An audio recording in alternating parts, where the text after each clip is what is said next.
today doing a quick review of this camera holder thing here, and also a holds camera and your phones. And it's adjustable, so it doesn't matter what your phone you have on.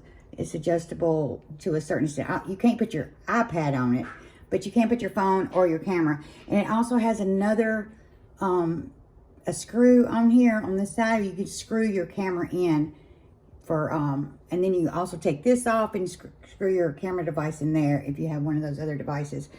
But you know, it's really easy to put together. This was already put together. Didn't have to do anything. All I had to do was put this, attach this stick here, and then attach this with the round ball right here. Attach that there, and just add my phone to it. And see, if you're drawing or having to do your schoolwork, or if you're baking, and see there, you can video as you're working right there. Or if you're having to do schoolwork and you're online schooling or something, doing homeschooling, and your online class might need you show your work or do your work as they're watching you, or them filming your work and they seeing you do it. That might be one way of doing this video, and it'd be good for you.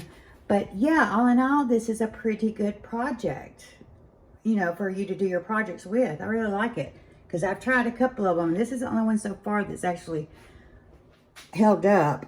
This one, like I said, you can bend it this way, you can turn it that way, you can stand it straight up. And this right here is pretty sturdy. I mean, you have to use a little bit of muscle to get that to bend. See? So, it's a good project. I'll put a link in the description below. And so, thank you. Stay tuned for more product reviews and updates. And cooking, of course.